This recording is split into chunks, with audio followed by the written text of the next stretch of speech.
Good evening. This is Mayor McFadden. The time is 6:59 on Wednesday, the 17th. This meeting is called to order. Please rise for the Pledge of Allegiance.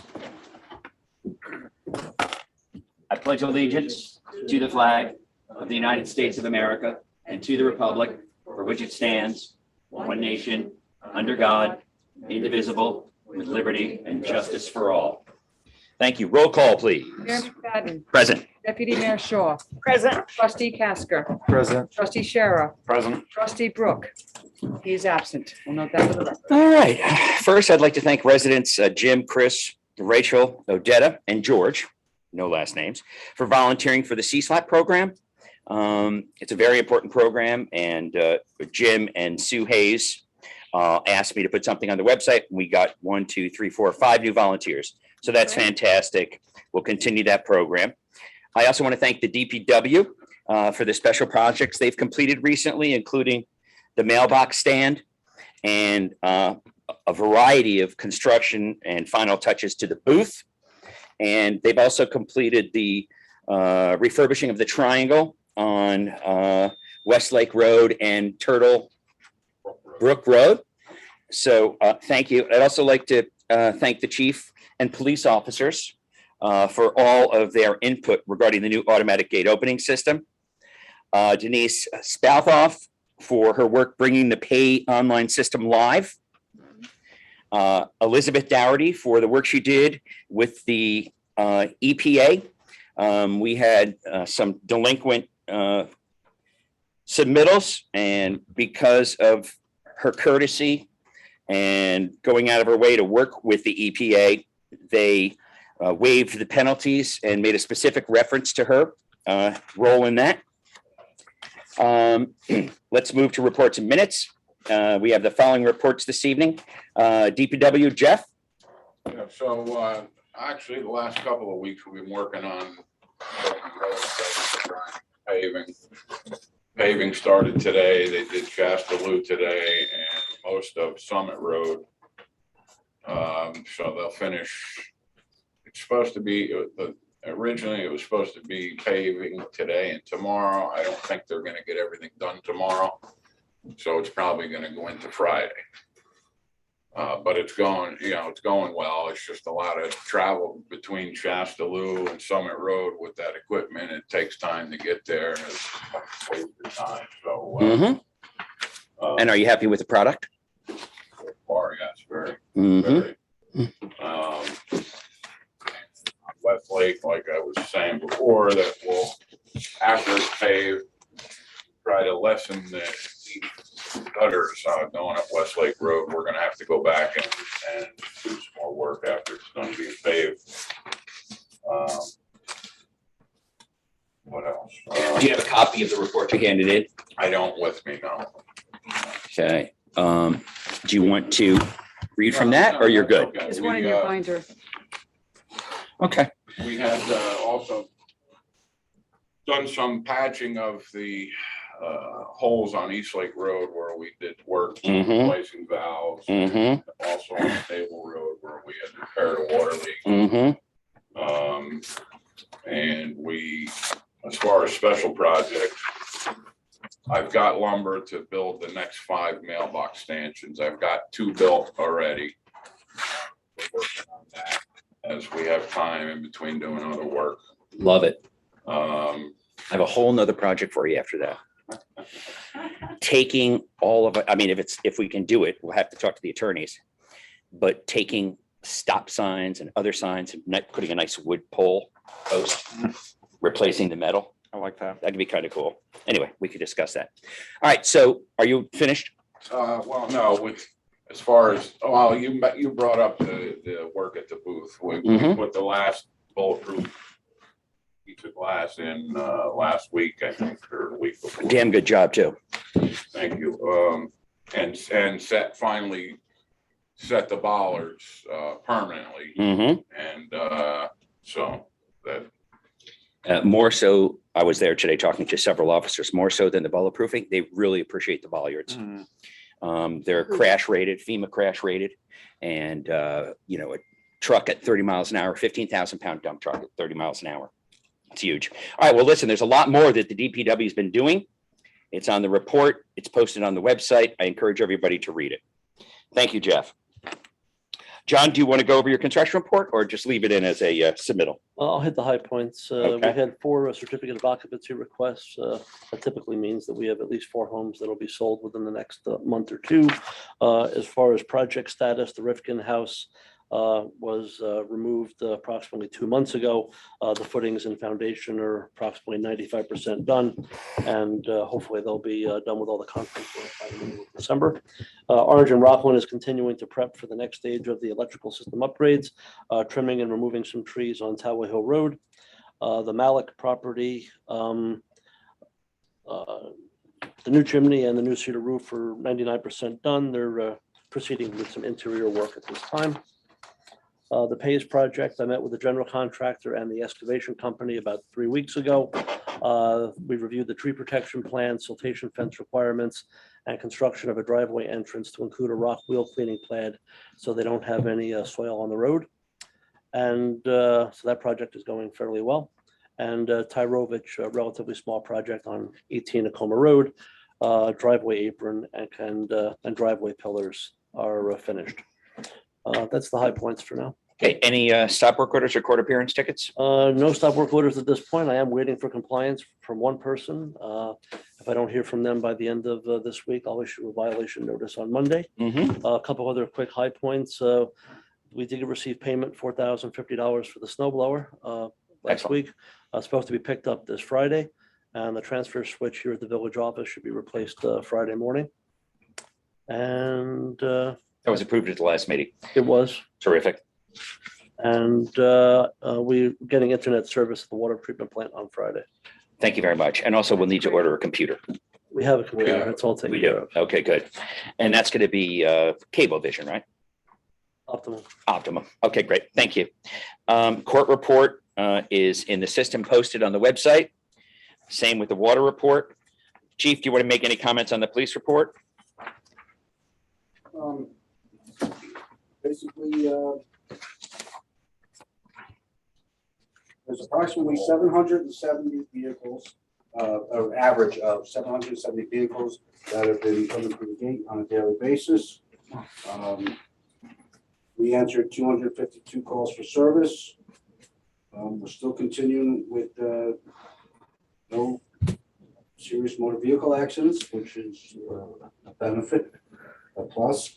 And we issued 7 uniform traffic tickets and 10 warnings. Thank you very much. Also, one other thing, about a year ago, I applied for a grant for reimbursement on bulletproof vests. And we just found out that we have been approved, and Elizabeth helped me a lot with getting all the information that I needed to give to them. So probably by next meeting, you'll have to vote on accepting that grant. Thank you, Elizabeth. Thank you, Chief. Would you like to go over the legal report? I don't know if you're prepared to do that. It was submitted to me by Shannon late this afternoon. I haven't. Okay, it's posted. It's posted. Treasury report posted. Does anyone have any questions about the October minutes? Okay. Do we have any trustee liaison reports? Okay, we have a presentation from Maureen Cohn on the Cellular Communications and Wi-Fi Committee. Maureen, are you available? Would you I am. open up here? Great. Welcome. Hi, I wouldn't call this a presentation, just Okay. FYI. It's a brief a review of where we are, I guess. So in fact, I have only re-engaged or been engaged, I should say, in the Communications Committee in the last couple of weeks. So I don't have a depth of knowledge of what's been going on. I have read all the minutes, and Paula Tacci, who's in Italy right now, has asked me to come before the board and ask them basically for 2 things. There's a report that's in the documents related to this meeting. You guys can look at that just to basically summarize. Over the last couple of years, the Communication Committee has been working hard, and they've met with a number of vendors. The Communications Committee appears to be at a critical point right now that requires 2 things from the Board of Trustees. One is there seems to be a slight confusion over the mandate or the goals of the communication committee that should be clarified by the board. So the chairperson of the committee, Paula, said that the goals when the committee was set up was a common goal that cell service and internet service would be improved for village residents, village personnel, the police office, village office, etc., the club, and Tuxedo Park School. That's the internet and cell phone service. So it's for all entities, the residents and the sort of commercial entities, in quotes, that exist in the park. There's been discussions that I haven't been party to, but I understand that may not be the goal that the Board of Trustees has in mind for this communications committee. And we wanted clarification from the board on that. Just one, and we can stop in 2 seconds and talk about that. But just one point on that is that like currently, I think one of the things that are being explored is fiber optic network. And that really is only available to commercial enterprises. That won't solve, that might, through a connection, it may solve cell phone service issues, but not necessarily internet for all village residents. So it's at a critical stage to determine if what path we want to go down. That's number one request. The second request is that because of the complexity and the ever-changing and fast-evolving world in the communications field, internet and cell service, we believe that an expert be hired. I think Paula presented to the board, again, I wasn't present, back in a spring, to hire an independent consultant expert to be hired to advise the board on the options that are out there and the various paths that should be taken. So we want the board to confirm that that is still the goal, that we will hire an independent expert. And one has been proposed already to the board, and we can discuss that candidate at the end of this discussion. Okay, so those are the two goals. How would you like to proceed? Discussion, me answer questions from the trustees? Yeah, sure. I'll just give you some of the things we've been going back and forth with. The consultant is named Walter Cooper. Mm-hmm. He was presented to the board last spring.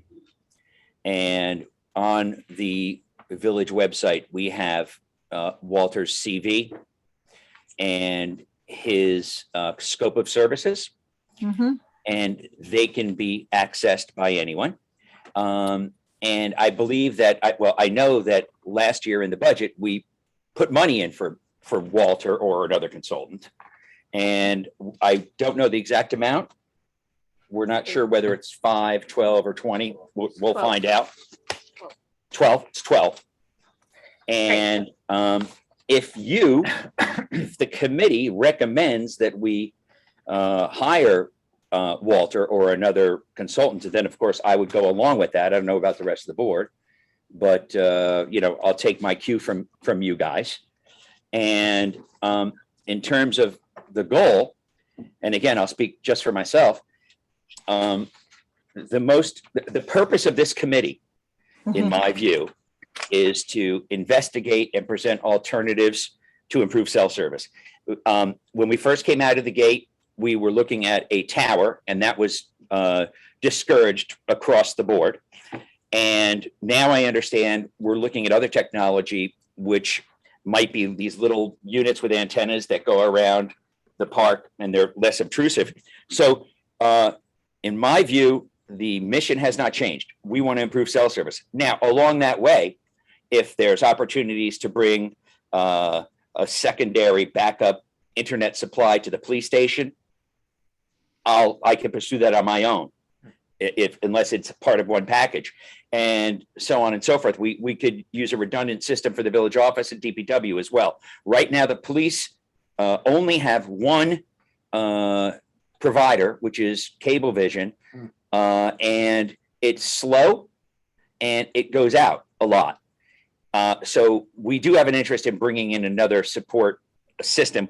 We can work on that independently. That doesn't have to be the mission of the cell committee. So with that, I'll see if any of the other trustees want to ask any questions.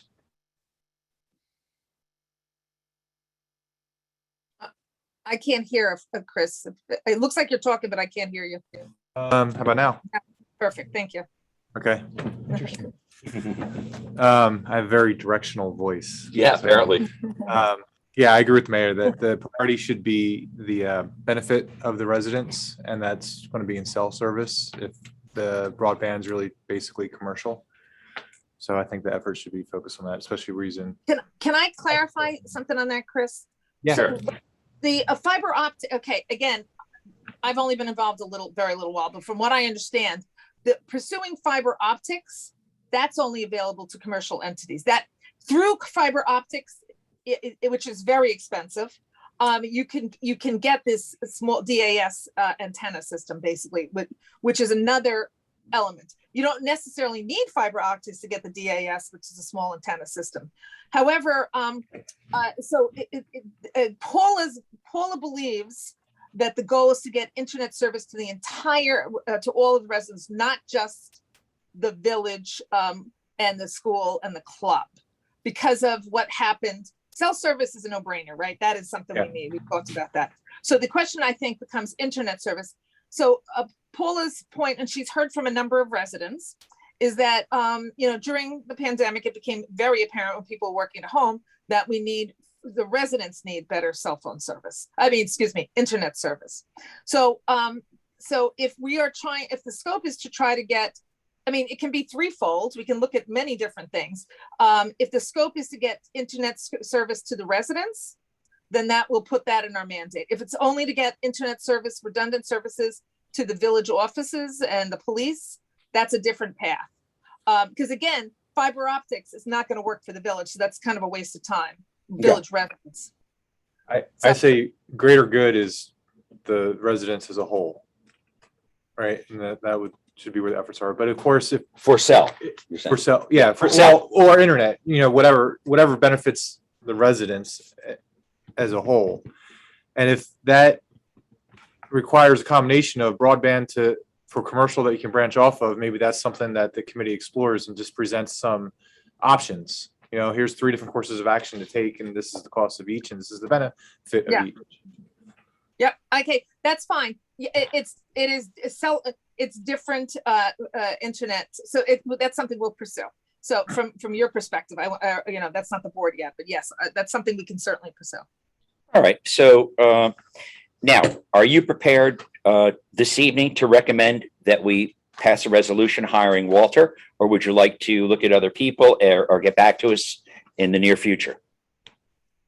I am comfortable with Walter Cooper. The communications committee wants to hire an expert. I believe Paula Tachi recommended Walter to the board back in May. So I think the communications committee has spoken already. Do you know what his price is? $130 an hour. He can't really do a package because he doesn't know the scope Right. really. So we would do an upset fee based on the hour, upset fee, not to exceed. Oh, and yeah, we can do that absolutely. And he said an estimate would be $8,000 to $12,000. 8 to 12, which, okay, so we went on the high end. Okay, so So I believe the resolution was, I can remake the resolution, but again, I wasn't at the meeting, but I understand Walter was recommended to the board. okay, well, I think I could put it in the consent agenda and pass it that way. Okay. All right. So now, in terms of awareness here amongst the board members, we're currently looking into consolidating and or looking for new bonds to pay for 4 water infrastructure projects. And I consider this infrastructure. So, we would be prepared to look at the quotes and the prices and include this project in infrastructure. Whether we would get grants for that or not, I don't know, but it would need to be paid for it. I've heard numbers kicking around as high as 110 grand. At least for fiber optics, it's at least that. Okay, so why don't, let me just add this now. Thank you very much. Does anyone else have any Yeah, questions? so I mean, I'm not comfortable voting on hiring somebody. Maureen gave a great recap, but she did admit that she's only been involved a few weeks and thinks that this is Paula's recommendation. Oh, Um, it's my recommendation, but I have not spoken to anyone else. I've actually, It was I- originally Paula's recommendation. But has the committee looked at any other engineers? Just, you know, I just haven't looked at his qualifications and to really see if it's. fair questions. No, the committee hasn't looked at any other engineers. They are few and far between with these independent, unbiased expertise. But the gentleman Walter I spoke with today, and he did give me someone else to contact as a All right, reference. so why don't we that's not- table it? Why don't we table it then until the trustees are more comfortable Sure. So with voting? totally fine with me. So I got that. We'll present that again. We'll do a little bit more work. I mean, frankly, I'd get some referral letters too. But anyway, the other thing is, can we just get clarification on the goal? Because I didn't hear Yes. the board goal. All right, so my goal hasn't changed. And the goal is to form a committee called Communication and Cell Phone Wi-Fi Committee, which we did. And the purpose of that committee is to find ways to bring improved cell service to the village. And I know that the school and the club were interested in sharing price on that. And I think that should be, my personal view is that's the mission, period. And then if it's related or dependent on bringing in other types of internet services, fine. We can do it together, but that's my goal. My goal is not for the committee to recommend a solution for me to bring a redundant internet system to the police station. That's not your job. So it's improved cell service and coverage for the village of Tuxedo Park, That's the original goal. period. Okay. And again, I just want to make sure is that what the board is saying? Because Paula's understanding was a little bit broader than that, and that's because of the pandemic. It was for Right. getting internet service to residents. So Okay, so why don't we offline? Why don't we develop a new mission statement? And I'll introduce it to the trustees before the next meeting. okay, great. Sounds We'll all share soon, so we're all on the same page. sounds efficient. Okay, terrific. Thank you very much for all your work. We appreciate it. Thank you, Okay, Becca. so now what we're going to do is open the public comment period. I anticipate a higher volume of comments this evening, so I ask every speaker to hold to the 2-minute limit. Public comment period is now open. 2 minutes per person on agenda items, please. Now, just some ground rules. I'm going to start with people in the village hall, and then I'm going to go to people that are on the Zoom call. Has everyone signed up? The sign up is on the podium. Why don't you, if there's no sign up, you can come up at your leisure. Please state your name and address for the recording. Thank you.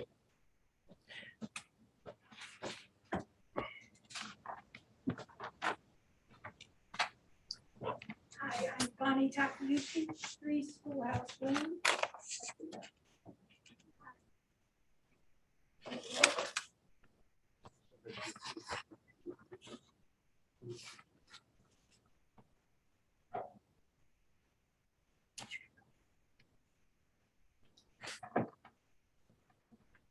Bonnie Takayuki, 3 Schoolhouse. Much better. Lane, Tuxedo.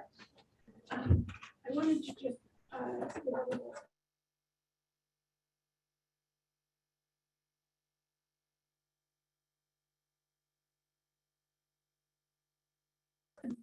of the management company that is primarily what they are offering it.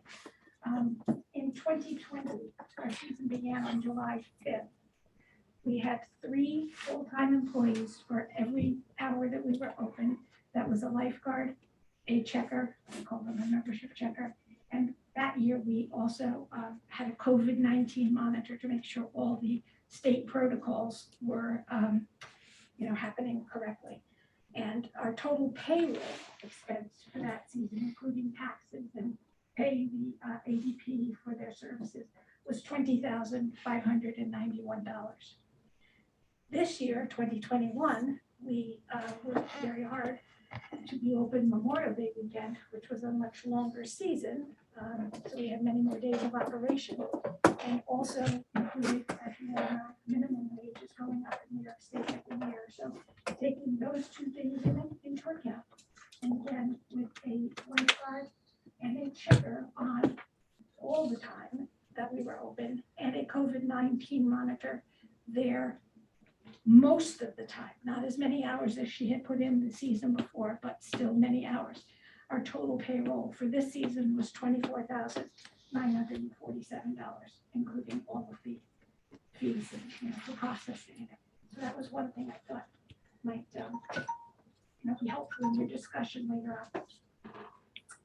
The second point I'd like to make is the club part of the Wheeler Beach Club. And, many people listening in and many people here. Okay, can you wind it down, Sue? Oh, okay. Thanks. Well, I'll go with that. Members of my board and I will be here throughout the meeting.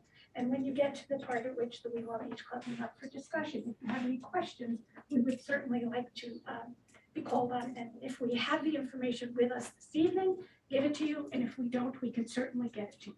Thank you very much. Appreciate that. Great.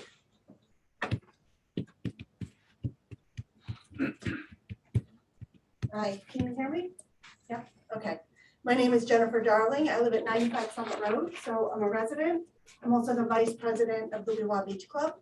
I just wanted to briefly run through the position statement that was sent to the board late last night, I think.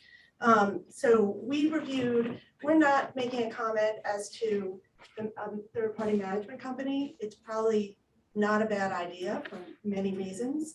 So I just want to be clear about that. Sure. However, this proposal, we have some significant issues with, and so I wanted to put them on the record, right? The first one is that we're going to be getting significantly less services for significantly more money, and Bonnie ran through some of the payroll numbers for you. Two, having only one lifeguard manning the beach at all times, we believe is a safety issue. Which is why we have 2 or 3 people at the beach at all times. The beach proposal that we reviewed after we foiled it stated that the lifeguard would be expected to do everything else. So cleaning tables, enforcing rules, garbage, checking in members, whether that be badges or whatever, guest passes, cleaning the bathrooms, I mean, everything else. We also have them raking the front. We have, the staff weeds in their free time, and we don't think a lifeguard should not be taking their eyes off the water for the entire time that someone is in the water. So that only leaves when there is no one at the beach swimming for them to do that. And we just don't feel that it's safe for our patrons. It's not necessarily safe for the lifeguard to be there alone. And so for that reason alone, we had an issue with the amount of money and the proposal. And again, we're not saying a third-party management is a bad idea for lifeguards. That is not what we're saying. We're saying less services, more money. That's really hard for us to get past at this moment, right? Okay. So we talked about responsibilities of staff. We also had some issues with the membership fees, specifically. We work really hard to keep that membership fee below $300, the base membership fee for a family at below $300 to make sure it's affordable. It's not a fancy club where there are lots of perks, right? There's no towel service. It's really, we're just servicing the beach. So, and we also have guest passes that are much more affordable than what has been proposed so far.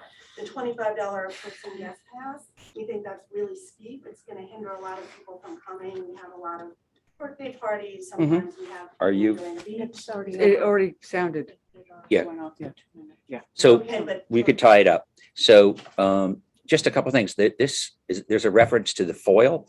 Yesterday, I was trying to get my hands on the proposal from New York State Pools, and I wasn't able to do it.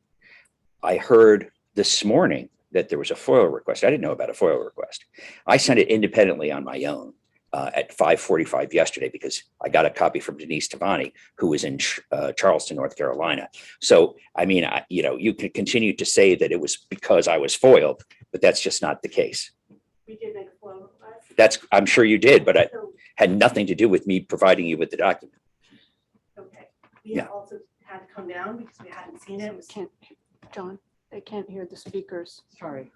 The speakers have to speak up a little bit then, I'm sorry. I'm so sorry. Well, that's great. Okay, Yeah. so look, the last thing that I'm gonna say is the insurance and indemnification provision in there had full liability on the village, which for me as a lawyer was untenable because the way it's currently set up is you have our $3 million, you have your policy, Mhm. and you have a full indemnification from the beach. There was no indemnification from them. There was a full indemnification from the village to the pools company, and there was Mhm. no obligation for them to carry any insurance whatsoever. Mhm. So if there is an issue, that is not a situation that the village probably would want to be in.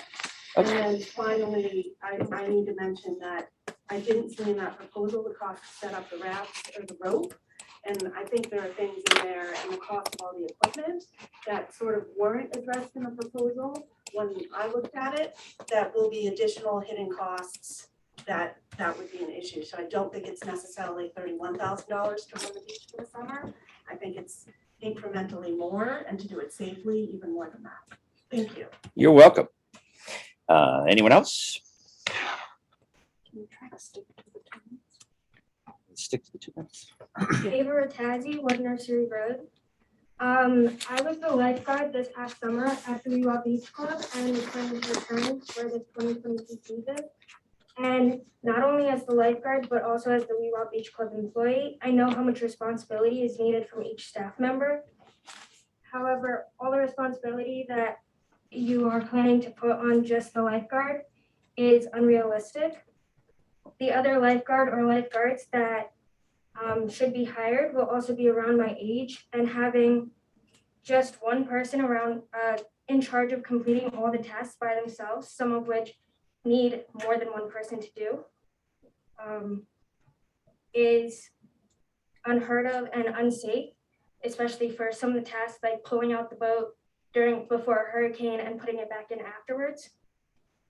And to add on to that, a lifeguard's priority is to stay on the waterfront and make sure there are no problems. Also, due to the fact that there would only be one employee, the lifeguard, on weekdays and 2 on weekends, according to the New York State Pool Management Proposal, the insurance company may not want to insure the beach because one worker can be a liability issue. And since a lifeguard can't take their eyes off the water, they don't know what's going on up at the beach area and picnic area. And then also if there was a problem, say someone's drowning, the lifeguard would need at least one other person to help them with the backboard, and would also need someone to call 911. So there's some safety issues with that too. Mm-hmm. What's your name again? Ava Rattazzi, And where do you live? One Nursery Road. And you were interested in working at the Weewa Beach Club again this summer? Yes. I think that we can certainly submit your name to the company.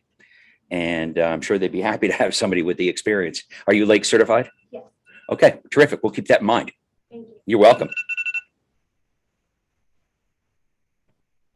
Right. Yeah. Good evening, my name is Mark Citron, I reside at 30. The one thing about Tuxedo Park that makes it unique is our reverence for this historic gated community. All you have to do is look at the website and you can see how important it is to preserve the history of this village. And so I stand before you and I ask you, why is it that this proposal is looking to extinguish the Weewa Beach Club, a volunteer organization that has existed since 1934 and serving the community of the park and the community. It certainly, from my perspective, isn't because the Weewa Beach Club has not lived up to its obligations. When the village asked the beach club to provide a police officer to the north gate in 2020, we more than willingly did it. When the village asked the beach club to ensure that all COVID protocols were followed in 20 and 2021. We certainly did. In terms of the financials, you heard from Jennifer and Bonnie that this proposal from New York State Pools simply doesn't add up. You're getting less and paying more. So why is it that we're looking to extinguish the Weewa Beach Club by this proposal? Well, with 87 years of institutional history comes 87 years of memory. And I point out to the board that in 2007, Mayor McFadden made a proposal to the Board of Trustees to extinguish the beach club in favor of the Department of Parks and Recreation. When was this? 2007. I have a copy of that proposal in front of me, submitted by you, Mayor, dated December 12th, 2007. Obviously, we're looking back, that proposal was not adopted.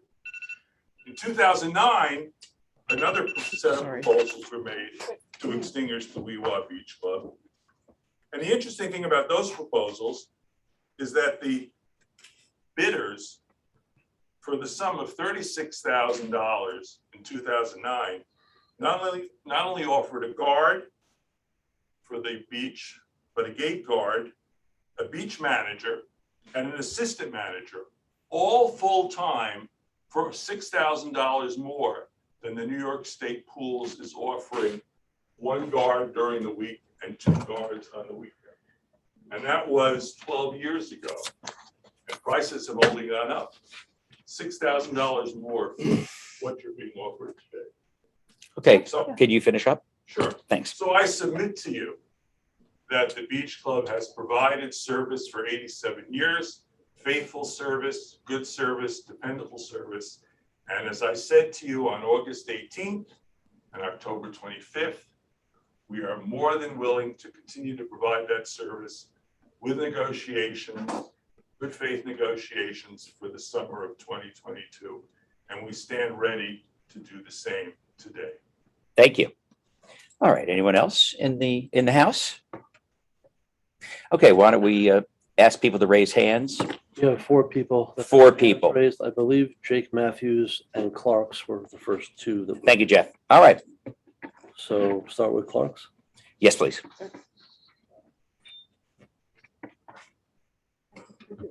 Ask them to unmute. Hi, good evening to the board. Thank you for having the public comment on this because it is a very important matter. I'm surprised on the board's decision on selecting an outside party to run the Weewa when the current Weewa board has done so successfully, and there has been a relationship there for 87 years that, to the best of my knowledge, there has been no issues or nothing that would warrant the break of this relationship and what could be bad relations between the hamlet and the village itself. And several of the village residents are not in favor of this. They are quite happy with the Weewa as it is standing. So I don't believe there's a majority on vote on that. And I'm surprised by this information coming out with such short notice to this meeting, and the Weewa board members not having an adequate time to prepare for this meeting when this information should have been given to them in a more timely fashion. And I'm surprised as well by the massive increase to guest passes and the limit on them as well. Like, when this is known that people go there to have a good time, to socialize, to have family get-togethers, with larger numbers than 10 at times.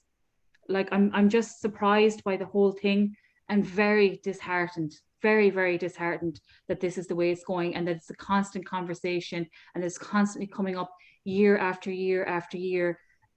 It almost seems like it's a personal thing at this stage, like, and it is just, it's very sad after 87 years of tradition with nothing that has warranted this. Thank you. You're welcome.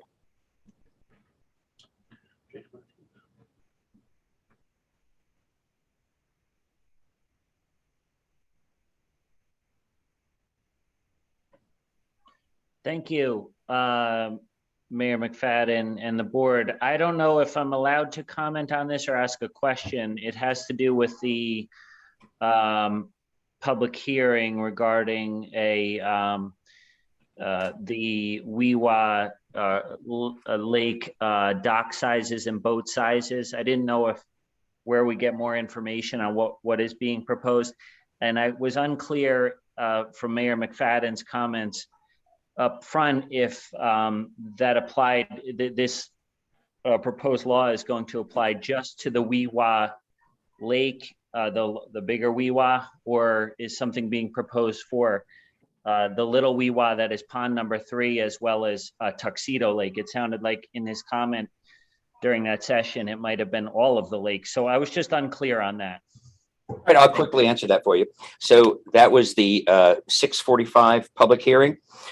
It was tabled until December 15th at 6:40 because there's no law that has been written yet. It's still under consideration by Chris Hansen.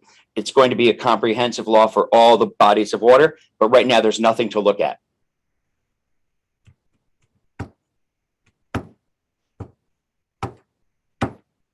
Do we have another hand? Yes.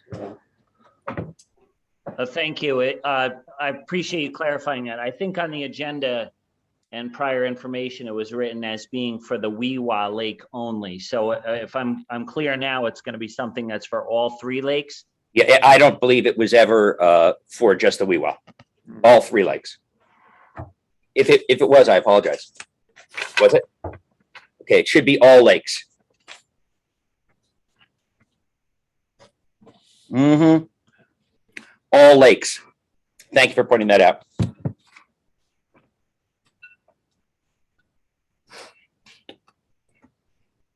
Joanne Hanson, I think. Stuart, we see you. We'll get to you. Good evening, everybody. Good evening. Joanne Hanson, and I'm just commenting in my capacity as the chair of the planning board. We've been working with the mayor and the trustees to further revise the suggested distribution of the responsibilities of the planning board and the bar. And so I see that there are 2 items that relate to that this evening, and wanted to suggest that if a survey is going to be done of prior applicants, that it might be productive to have the planning board and the bar just take a quick look at that survey, not to tilt it one way or the other, but just to see that it's reflective of the processes that have been in place. So I suggest that. And there's a further comment about stopping engineering payments for the bar reviews. I would just note to the trustees that, for example, there's a pool application that's already underway on Mountain Farm Road. And I would assume that that involves engineering. So I would just take that into consideration, that there are ongoing applications that are midstream. So the planning board will be meeting on December 8th to look at revisions to the law and welcome any input from the mayor or the trustees prior to that time. Thank you. I'll address those points you made when we go through the consent agenda. Stuart.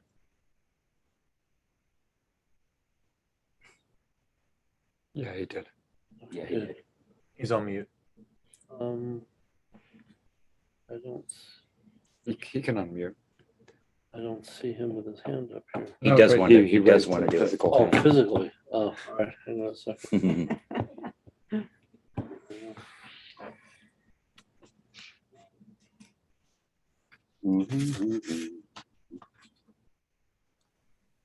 Thank you, Mayor, and You're welcome. And the trustees. You know, I venture to say that anybody on this at this meeting, by Zoom or otherwise, there's no one in this room that knows more about the Weewa Beach Club than I do. The actual date was 1936. My both grandfathers, paternal and maternal, particularly Duncan McGregor, was instrumental in starting what was the Tuxedo Community Club at that time with the help of Hans Christian Sonny. George Amory and George Grant Mason, is now known as the Weewa Beach Club. My mother was the first treasurer. My aunt was a treasurer for probably 30 some years. I spent my summers at the Weewa Beach Club, as did so many others from the park as well as the hamlet. Back in 2018, I provided you with a proposal in a letter knowing that the beach club was coming to an end because for 30 years, it's been a source of friction between the park and the hamlet. And I also feel that times change. So I want to say very quickly that the concept that you've come up with, I'm for the concept.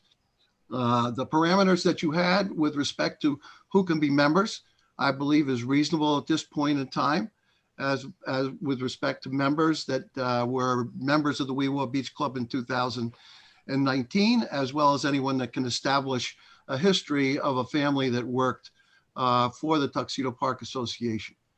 I am incredibly disturbed by how quickly this and the way in which this kind of I don't have the word for it, came about so that you're here tonight voting on an actual agreement. I haven't seen the agreement, of course. The first question I had was a really simple one. One lifeguard who's going to rake up all the goose poop in the areas along the beach, as well as in the picnic area and everywhere in the activities area, as well as monitor the water. Secondly, I don't know about whether there's an indemnity agreement or not, but more importantly, I suppose, and maybe it's a little sour grapes, is that after in April, I made the suggestion that we form a committee with the village so that we could have a report prepared by the end of this year and vote on it by the end of this year, so we know what was going to happen in 2022 instead of stringing it out every year as has been done for the last 10 years. As a result, I got an email from you asking me if I'd be interested in being on the committee, and I was. I have been intricately involved with the Weewa Beach Club, although not on its board because I'm not a full-time resident of the park, but spend all of my summers there, and we own a house there and have been there since 1980s. Hey, can you finish up? I never heard back from you on that. I never heard back from you on that. A committee of two, I believe this is being run by you, and it's something that I'm not sure there isn't another agenda, but certainly there needs to be much more done with respect to changing what is now a club that operates with no cost to the village whatsoever, and a premium of $25 a guest. That's absolutely incredible. So thank you very much. You're welcome. Do we have anyone else on the Weewa Beach Club? Okay, why don't we move to other topics?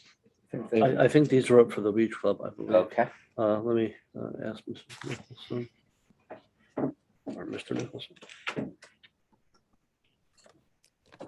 Hi, can you hear me?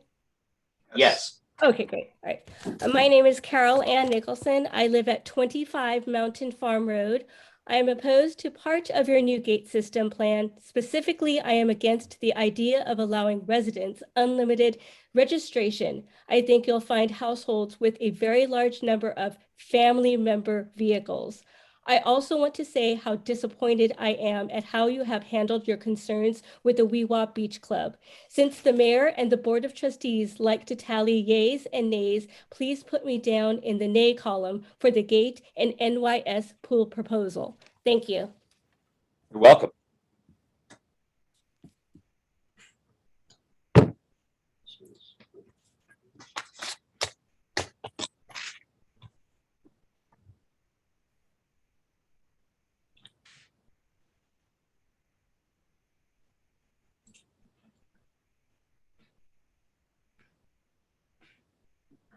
On to Shane. Yeah, I did. I asked him to unmute and I received nothing from him. Oh, oh, okay. Is Shane there? Oh, I'll go to Mrs. Cotmore. No, I saw.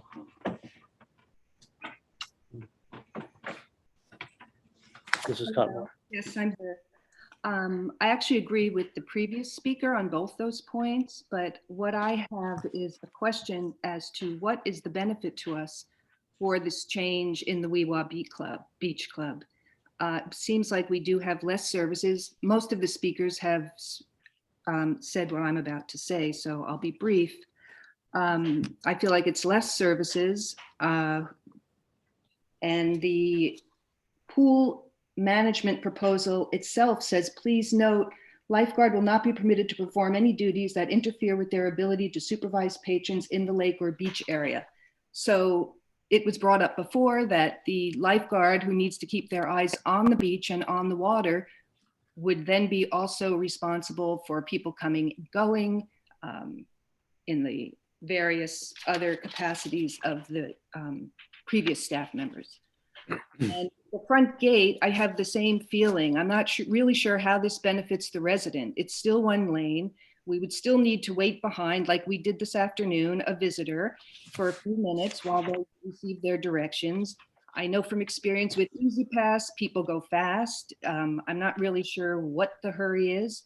And so I'm actually against both the front gate, Easy Pass service, and the Weewa Beach Club. For the reasons I mentioned. Thank you. You're welcome.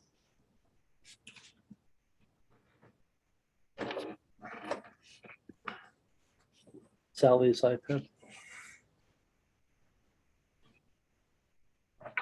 Who? Sally's iPad.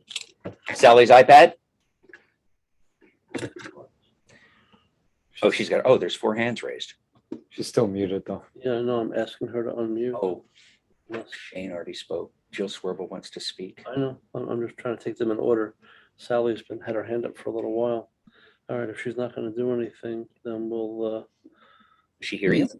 There you There she go. goes. Okay, Sally. Yes, hi.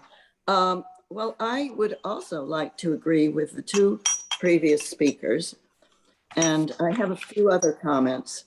First of all, I would really like to thank the people in the past, I don't know, recent years at the Weewa Beach Club who have worked so hard, and they have done a great job. They should be thanked and congratulated, especially during COVID. There are problems, and I think we do need some changes. I'm not sure that this management committee or management group I'm just wondering what advantage they would bring us. Mainly, they don't know the players. They don't know the people. They don't know us. They don't know the place. And I think this could really result in many problems. And we'll just be forking out a lot of money, extra money, which maybe we could be using to enhance some of the facilities at the club. So I'm just against it. Thank you. Thank you.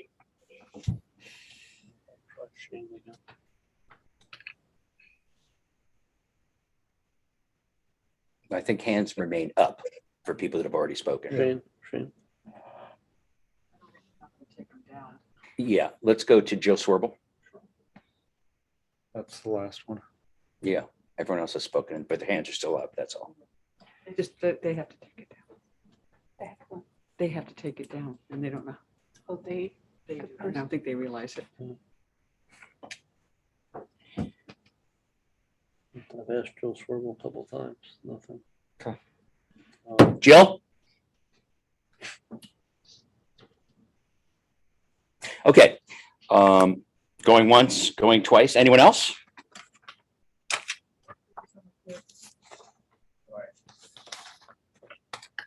Hi, JP Rattazzi, also One Nursery Road.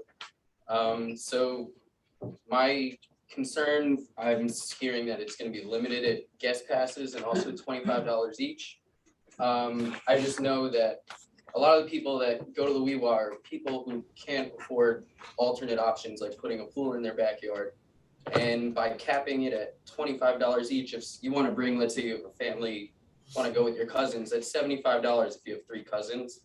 By having that in place, you're kind of, it feels like you're promoting oh, maybe swim elsewhere because, so you could, there's just more dangerous opportunities for people if they're not going to go to the Weewa.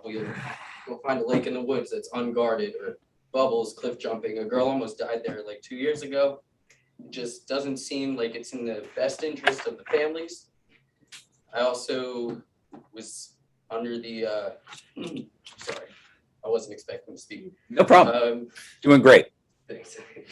I was also wondering why there would be an ancestor clause into joining the Weewa. So it feels like eventually that would be phased out to where the hamlet, if they don't have relatives that had lived in the hamlet, if they don't move in, like people who move into the hamlet newly would not be able to join the Weewa. And eventually it just feels like it's phasing the hamlet out, if that makes sense. And by raising the prices and like my sister said, only one employee, and how quickly this proposal was given, it just feels like it's kind of like a squeeze, if that makes sense. And I just want to put that out there that not only should there have been more time, but we should also understand why we're going to the Weewas. Like, we don't have other alternatives. So if we were to be squeezed out, I don't know what we would do, you know? Thank you. I've asked Jill Swerble to unmute herself. I think she just did. Hi, all. Thank you.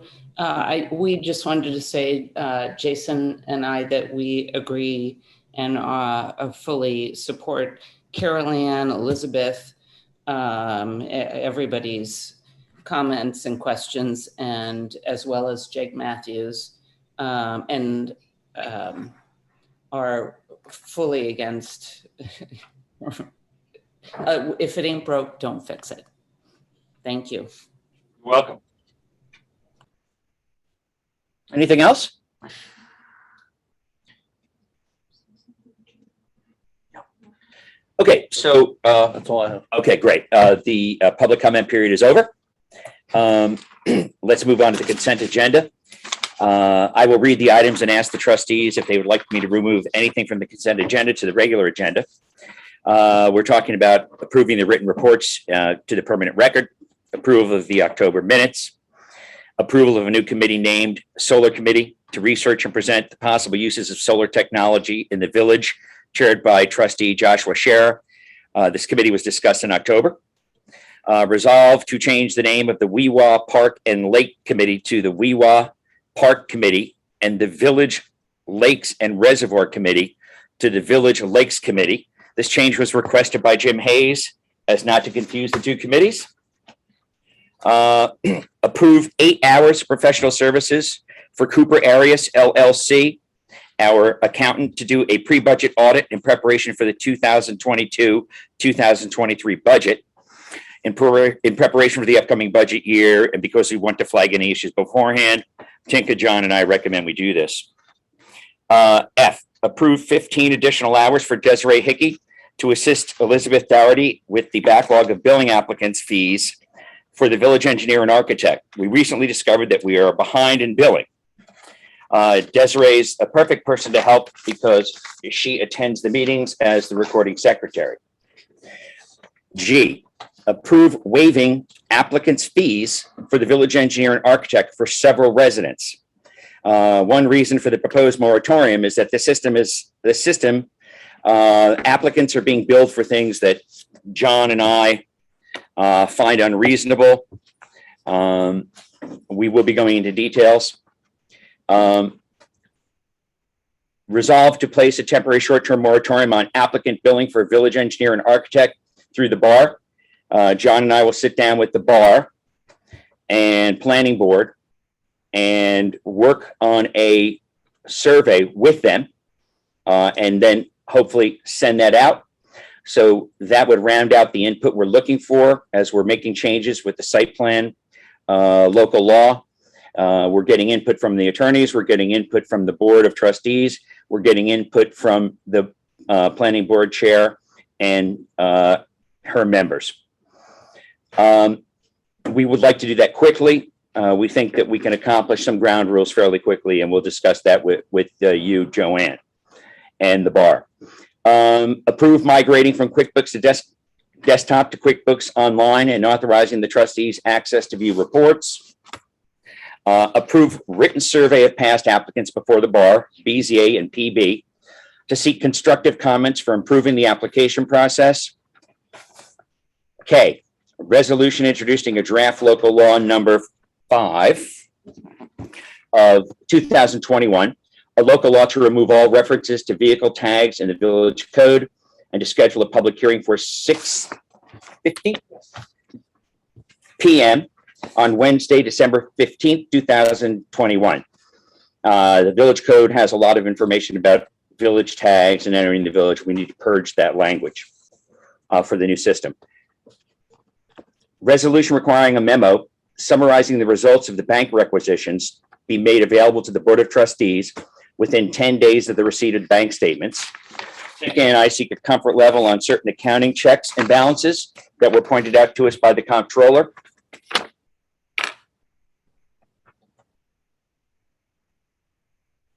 And authorize the FIC, thank you, National Association to have their annual Christmas bird count on Saturday, December 18th, 2021, for approximately 2 hours from 10 a.m.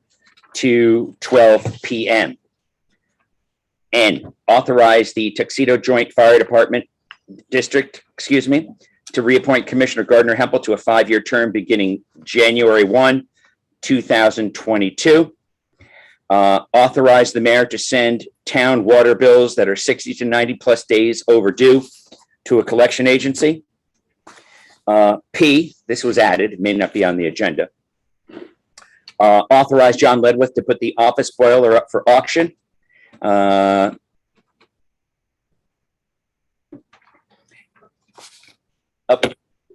remember with the extra boiler we're gonna have?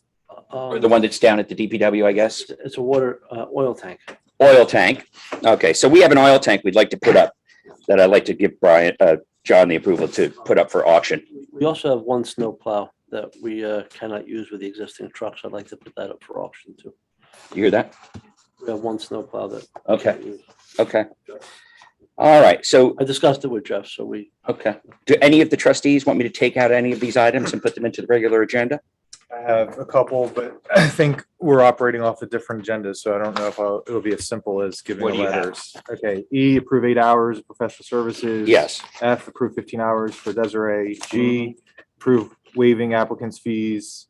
Then I have I, approve written survey for past applicants. Is that I on yours? That's J, 1 hours. Okay. Just out of curiosity, for the sake of efficiency, why didn't you bring this up to me before the meeting? Can we just focus on this and talk about that later? It's important. Is it my right to take these out of the consent agenda? Because they're broad and not specific. That's the reason. Right. And I haven't had time. Okay. This is our time. So where are we? Okay, Look at this. I'll give you the floor. I'm just going through the list so you can know which ones to strike and then we can pass and then move on and discuss.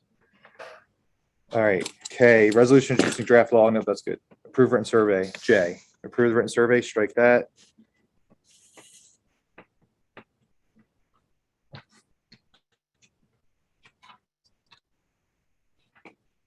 Approve written survey. You're saying strike that? Oh, yeah, I wanted to talk about it. Okay.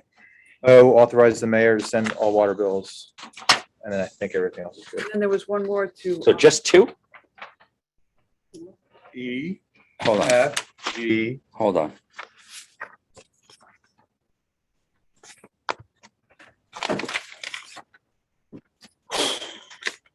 E, 8 hours of service for Cooper.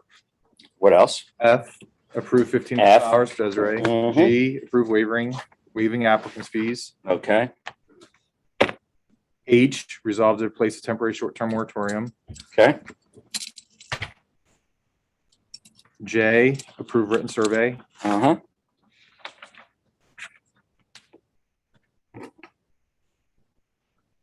O, water bills. The very last minute. Police department I saw. Yes. thank you. Right, right. Increase Good. police officers to 30. Part-time police officers. to the- Mhm.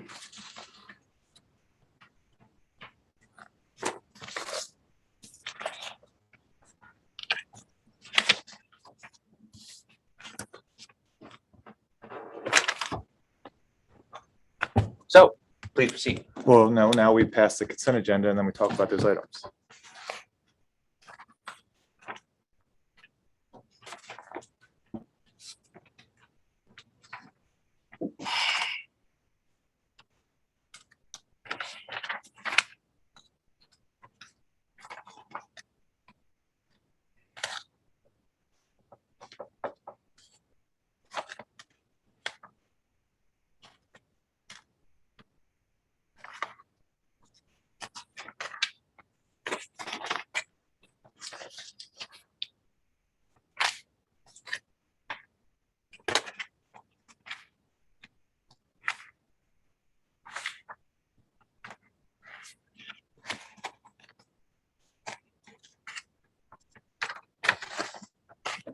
Resolution.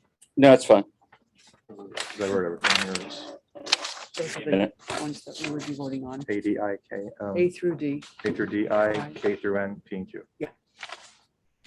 I think.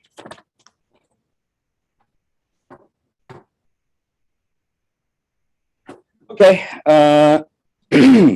Be it resolved that the Board of Trustees approve items in this evening's consent agenda, letters A, B, C, D, I, K, L, M, N, P, and Q. May I have a second? Where's the? Next page. Q is a police officer? Yes, may I have a second? All right, speak up. Take a seconded. Good. Thank you. Any discussion? All in favor? Aye. Okay, so now we're going to adjust the regular agenda now. Instead of 8A and B, we're going to roll these things into it, I guess. And why don't you proceed, Chris? Okay, so on 8 hours professional development, what exactly is the scope and what budget line number does it come from? Well, this is the consent agenda. These will be resolved after the meeting. And that level of detail isn't required for this consent agenda. Would you like to make some comment about what line item you would like to see it in? Sure. I mean, we have accounting fees. Okay, so what? So line we item will is be it? coming out of the accounting fees Okay, then why can't we put it in the resolution? because we're not doing that level of detail in the consent Oh, I agenda. think we should. Well, do you want to I start? want to writing know what them? I'm voting for. Okay. So You're voting for 8 hours professional services for 1320.4? Cooper areas. 1320.4. And what are they going to be doing? What are they going to look at? We want them to look at the budget now to see if there's anything they can determine that we might need to correct before the next budget year, so it'll run smoother. Okay. So they're gonna be, because it's a big So- transition year, because this is the first year that Elizabeth has been doing it. Last budget, Debbie had done. Right. it. So we're just gonna. So they're make looking sure at that- audit reports, they're looking at. We how have to work Shannon out the thinks. details with them, what they're going to look at. Right. Don't micromanage them. I want to They're gonna know what come I'm in, voting They're going to for. come, look, you don't need to micromanage what they're going to do when they get here. Okay, 1320.4. No, I Right. just want to know what the plan is. Yeah, the plan is, just to go through the line items, because the way we do our budgets right now, you have the spreadsheet. Right. And sometimes those numbers don't match what's been put into the QuickBooks. Okay. So that's So we'll really know what. there's what- some discrepancies. Yeah, and that's really what I want to do, because it was quite a crunch last year to figure that out. So I just want to make sure we have that all set up before we start doing Okay. that. For F, approve 15 hours for Desiree to assist Elizabeth with backlog of billing applicants fees for village engineer architect, same thing. Is that treasurer fees?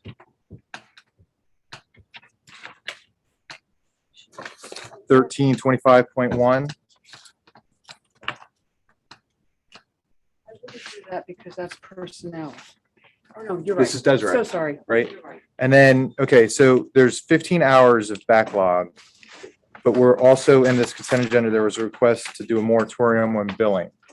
So I don't understand what, We have months of backlog that we're still working on. And okay, moving forward, we're going to stop it. So she wouldn't be, of course, doing any billing during the moratorium.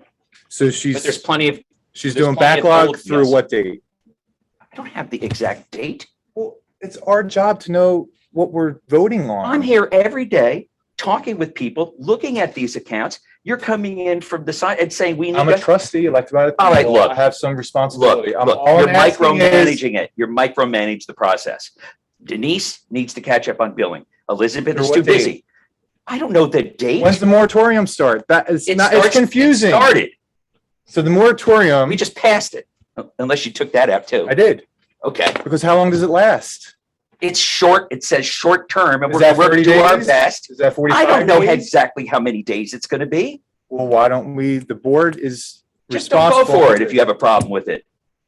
If you have a problem with that we can't knock it down to 5 days or 2, then don't vote for it. Come on, we have to move along here.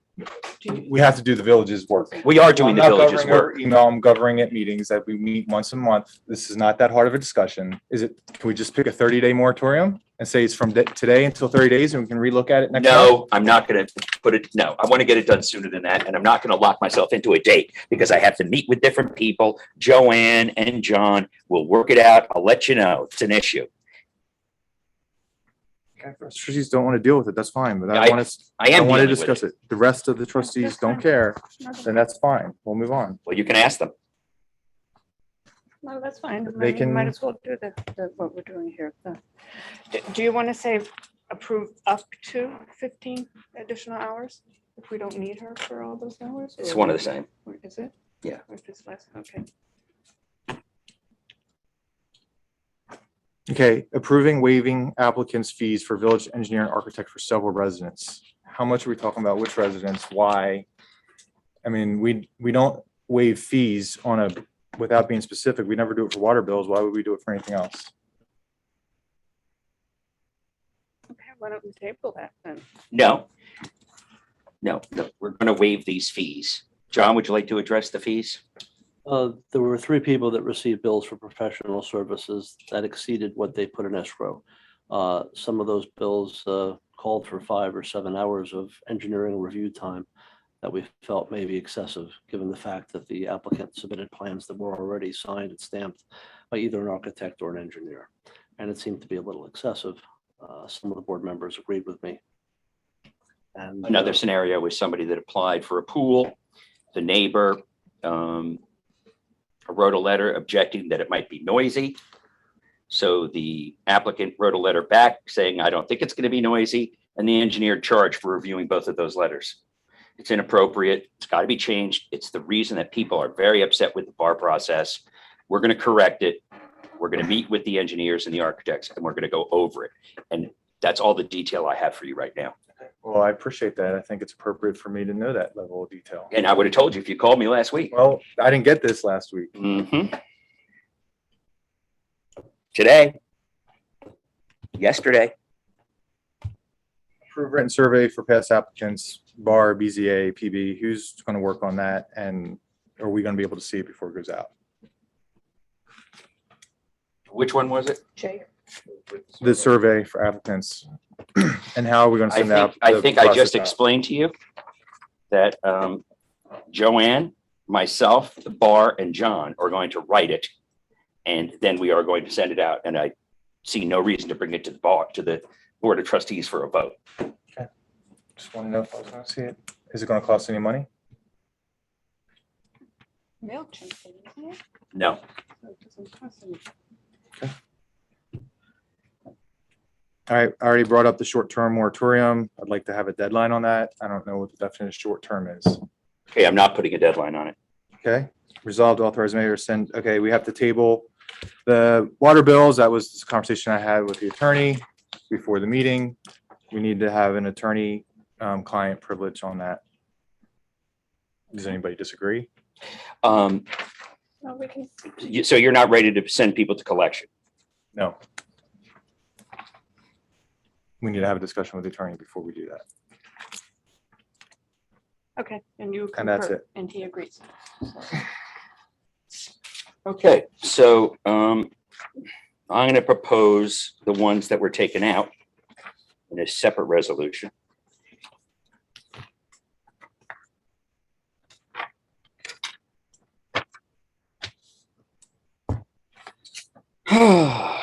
Be it resolved that the Board of Trustees approve 8 hours of professional service for Cooper Arias LLC to do a pre-budget audit in preparation for the 2022-23 budget.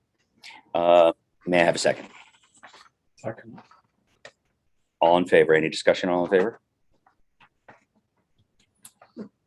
Aye. Aye. Aye. Be it resolved that the Board of Trustees approve 15 additional hours for Desiree Hickey to assist Elizabeth Dougherty with the backlog of billing applicants' fees for the village engineer and architect. Second. Any discussion? All in favor? Aye.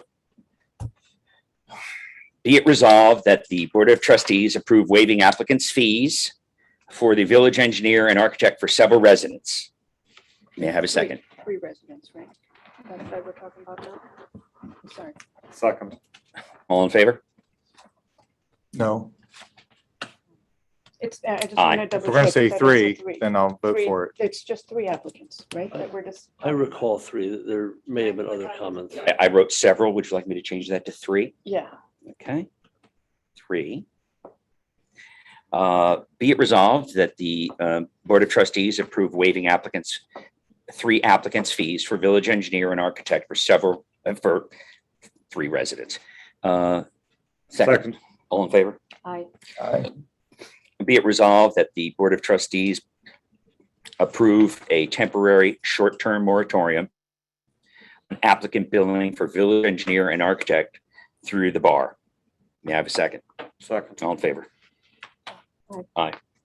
No. Okay, 3-1. Okay, be it resolved that the mayor, planning board, chairperson, bar chairperson, and John Ledwith draft a written survey of past applicant and to send to past applicants before the bar, BZA, and PB to seek constructive comments for improving the application process. May I have a second? Second. All in favor? Aye. Aye.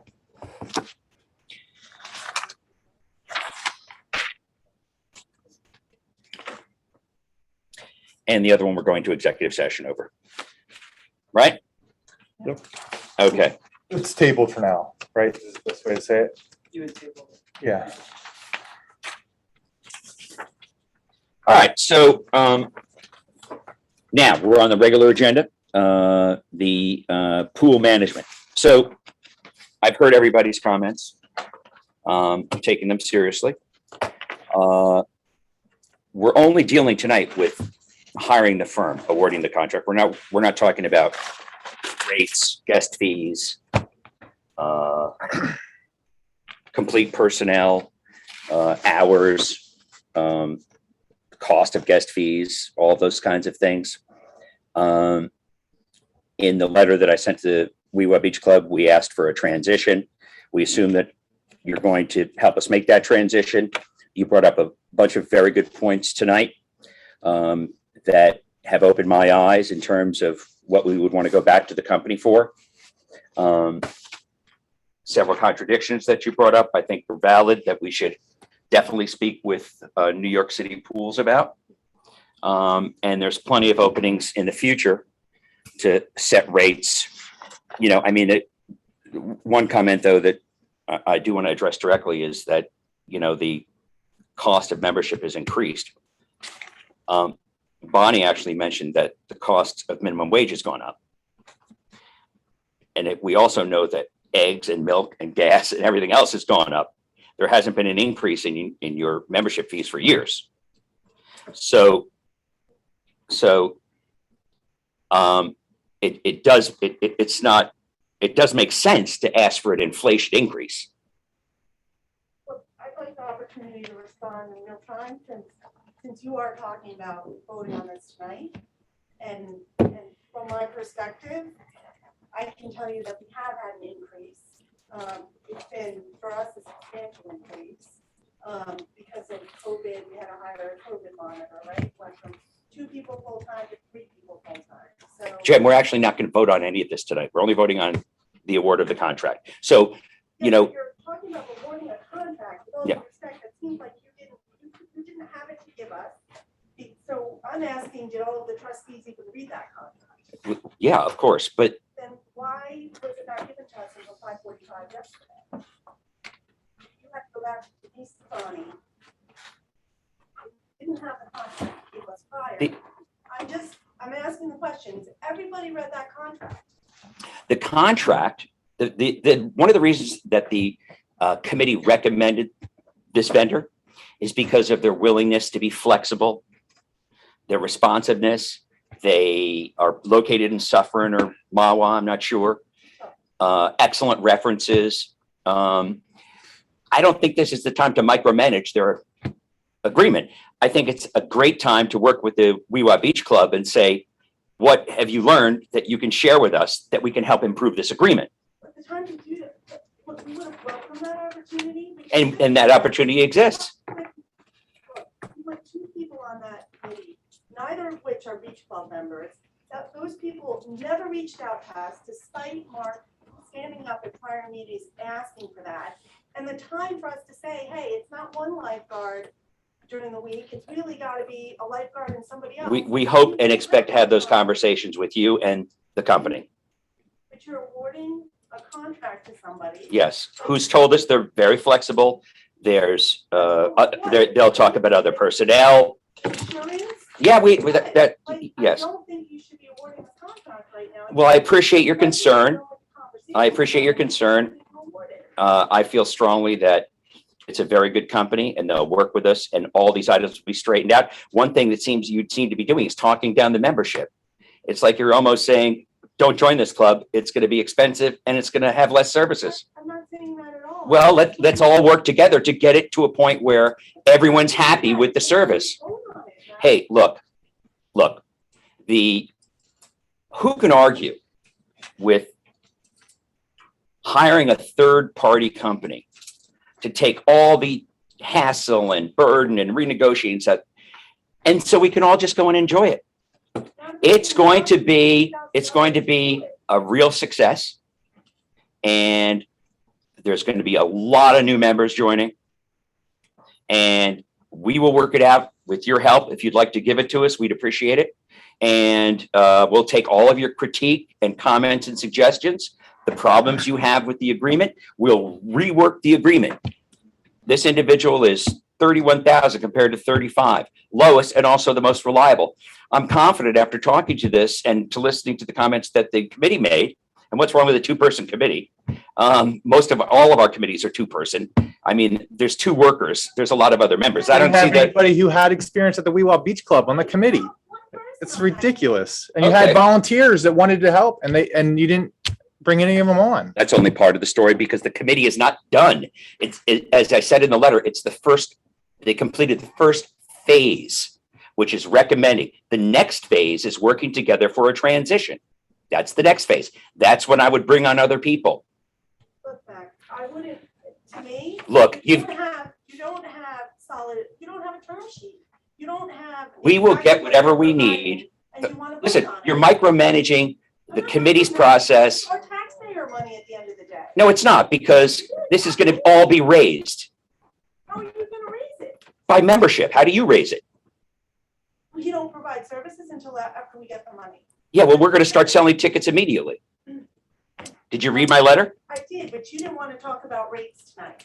No, we're not voting on rates tonight. Right, but you're going to start to sell tickets immediately. Listen, you've made your point. I counted 24 or 25 people that are against it. And there's 600 people in the village.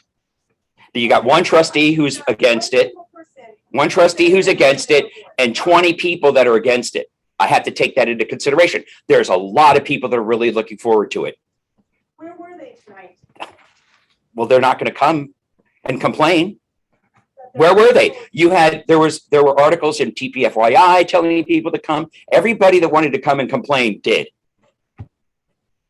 I don't agree with that. All right, well, listen, I don't know what to tell you, but we're ready to vote. We've looked at all the memos. We are comfortable with the recommendation of this company. If you want to pull back and not work with us down the road, that's your decision. I think that that's not appropriate, but it's up to you. We'd like your expertise. We'd like to transition over, and that's it. I'm not going to take any more questions on this. So, do the trustees have any questions? Chris, you just expressed yourself. Tinka, do you have anything? I have plenty. Do we want to make a motion first and have a discussion? No, go ahead. Okay. I have no idea what problem this solves. We've had the We All Beach Club doing this for decades. I have no idea why we're paying somebody to do something. We have volunteers that do it for free without any complaints. I don't know what the extra administrative burdens are going to be. Are we expecting Elizabeth to now collect money for the membership fees? That's something else that Right on the somebody else is doing. website, website. Website. And then she still has to process it and deposit. I don't know. Right. Okay. I do want to commend the Weewha Beach Club Executive Committee for reacting on a Friday 5 o'clock email, which is what the politicians do in Washington, D.C. when they have bad news. They dump things at 5 o'clock on Friday. And I could not believe that this happened. And then I want to commend you for jumping through your butts and getting together and writing a very thorough response in 5 days. And I can't believe trustees can vote on something with 5 days notice too. That's going to change decades of tradition. I think it's a farce that this committee had no members from the Weewha Beach Club. I think that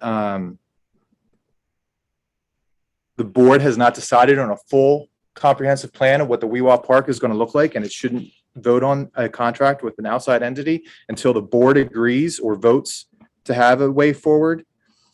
Last season, the Weewha Beach Club paid the village $4,000. And we're now expected to pay $30,000 plus additional hidden costs that have been pointed out tonight. And I don't understand why we can't just keep a simple transaction of the Weewha Beach Club volunteers, does their thing, we get a check. Happy as can be. I recommend the park committee be given a charter approved by the board and include at least 7 members, at least 3 of which are members of the Weewha Beach Club and all residents of Tuxedo Park. And I have huge concerns about the indemnification or lack thereof. I can't believe anybody would, in any business, would sign a contract with the indemnification clause that is in the New York State pools.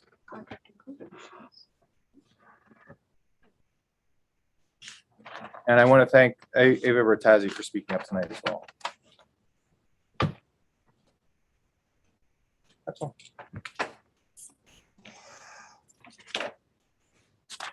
Okay. Do you have any questions? Check it.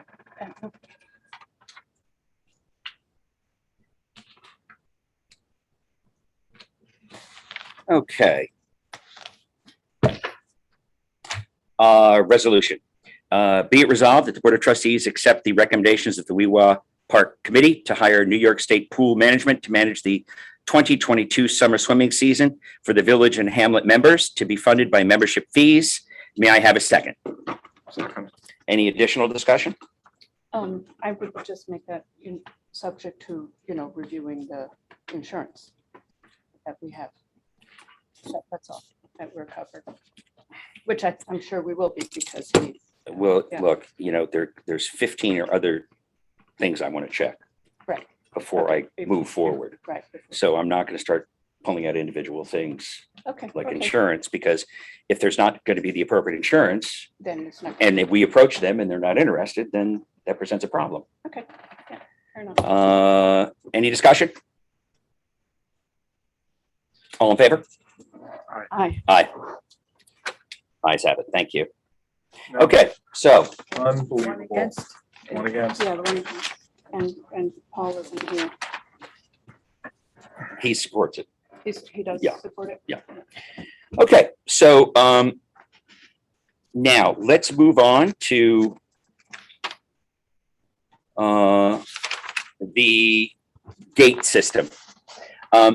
Chief, would you like to give a brief presentation on your on the gate? Because I think a lot of people in the village don't have a full understanding of the advantages and or disadvantages of the system. True. Okay. The goal of the system is to enhance security.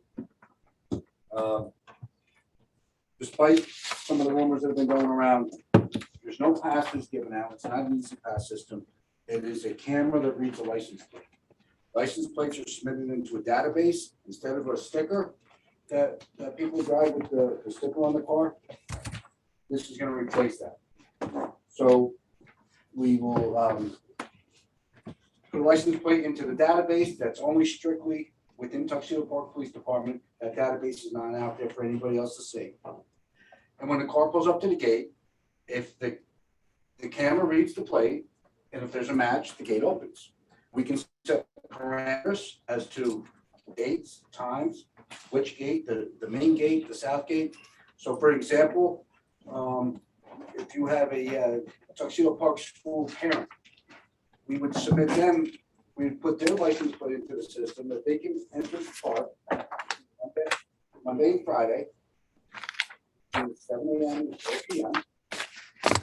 between September and June. So that's the only time that gate will open for that vehicle. And we will do that with the contractors and everybody else that enters. It's a very robust system. It allows us a lot of control, and it's definitely going to enhance security because people are going to be pre-vetted. When somebody comes through that gate and that gate opens automatically, we know that we vetted that person. Right now, somebody comes to the gate, they say they're going, let's say, Tuxedo Club. They're not vetted. The gate's open and they're allowed to go to the club, we assume. We don't follow them to see where they're going. And we don't know who they are. This is going to have everybody's information. All non-residents have to produce a driver's license to get put into the system. We'll know who each person is. So it's definitely going to enhance security. And it's also going to be more efficient at the gate. The gate's going to open as the car approaches. When the gate doesn't open, that lets the officer know this person needs to be strictly vetted more than what's done now. So that's the whole premise behind the system. I've heard people express disappointment that they love being able to talk to the police, stop at the booth and talk to the police. And I'm wondering if that could be done with this system. That can be done with this system. Just because the gate opens doesn't mean you have to drive through. You can still stop and talk to the officer. It's not done now. Very rarely is it done now that somebody stops and talks to the officer. The residents usually are looking straight ahead and waiting for that gate to open in. It's the Indianapolis 500 to get through there. But we welcome people to stop and talk at the booth. That's what, that's the whole point of community policing. What happens if a contractor signed up to work at a particular home and then in 1 month it ends? Yeah, so good point. So if you're going to be hiring a contractor, let's say, and it's only going to be for a 3-week period, you request that they be added into the system. We add them in with that parameter of Monday through Friday between 8 and 4, which the village code allows for noise bearing work to be done. And between today's date and 3 weeks from now date. After that, that person no longer can access that date. If we need to extend it, we can extend it.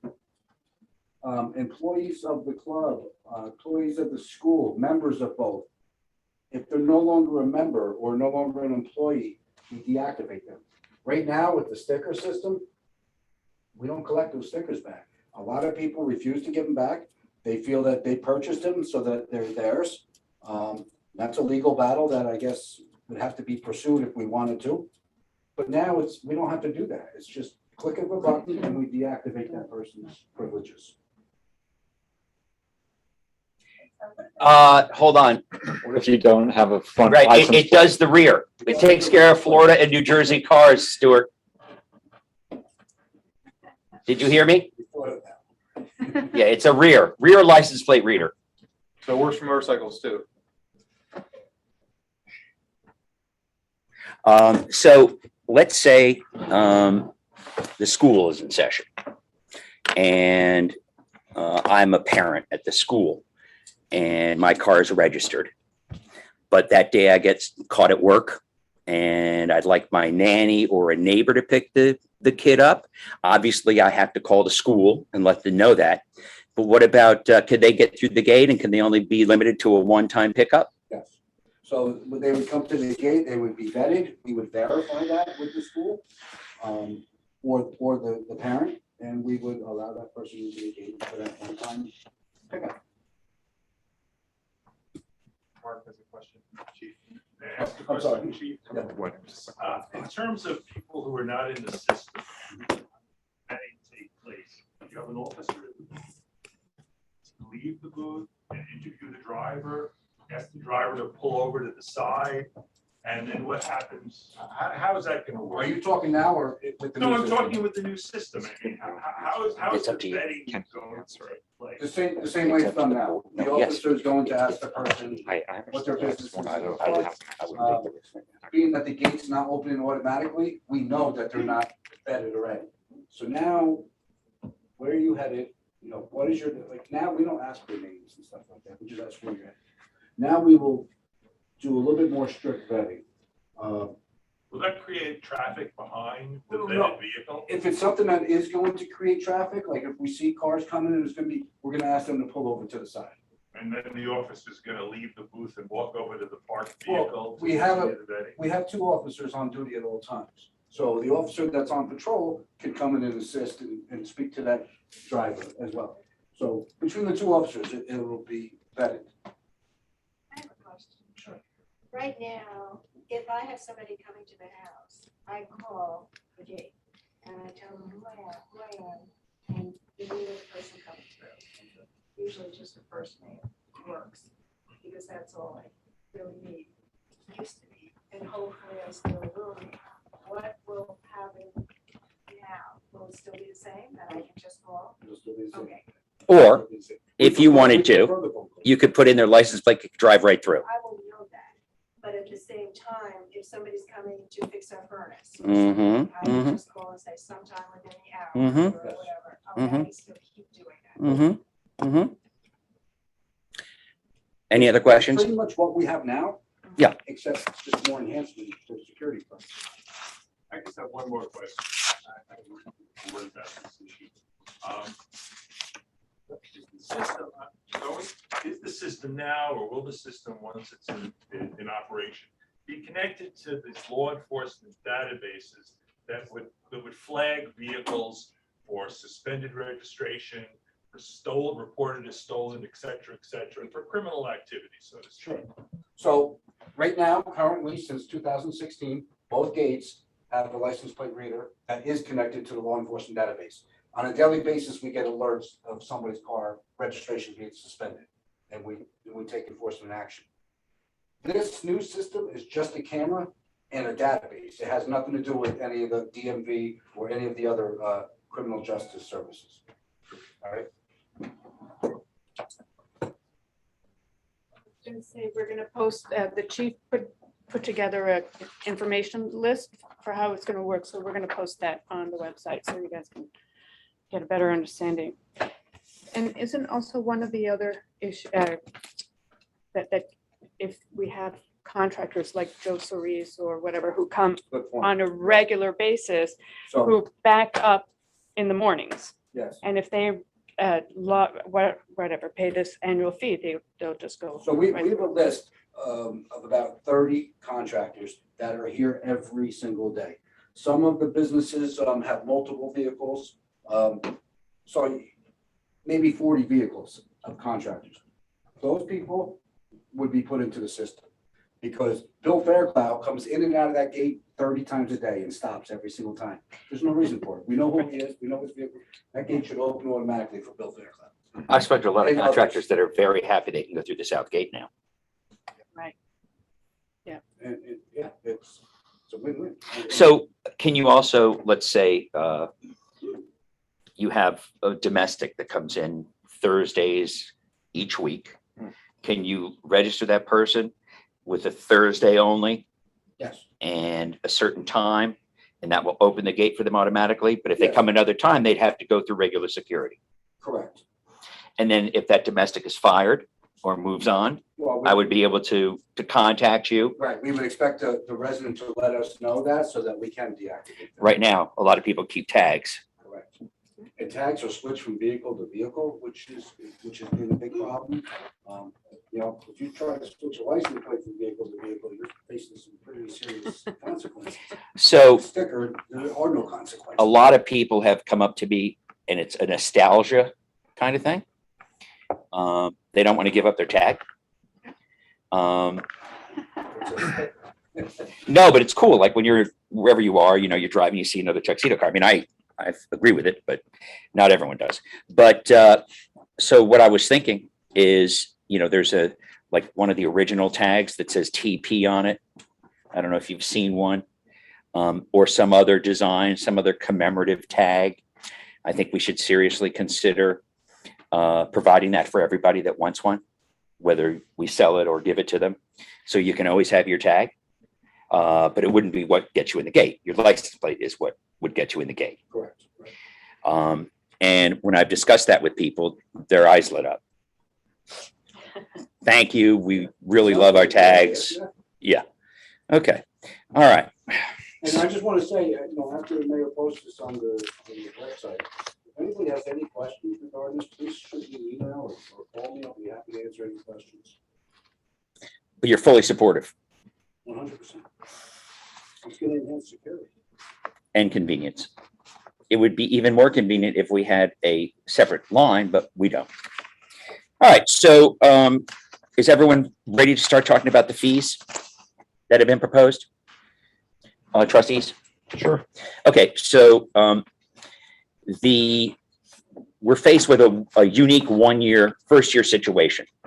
The equipment and installation is not in the current budget. So it needs to be paid for. And so what I was proposing is a one-time fee to pay for the installation and equipment.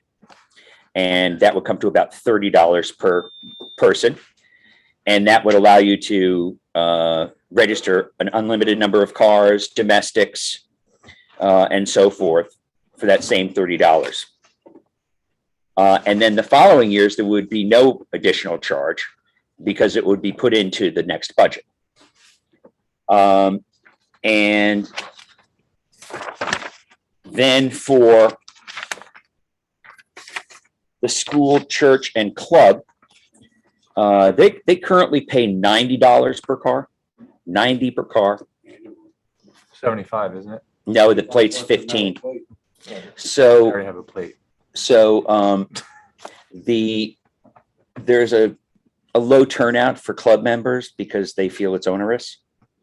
And so what I'm proposing is that we reduce it substantially and get a higher buy-in.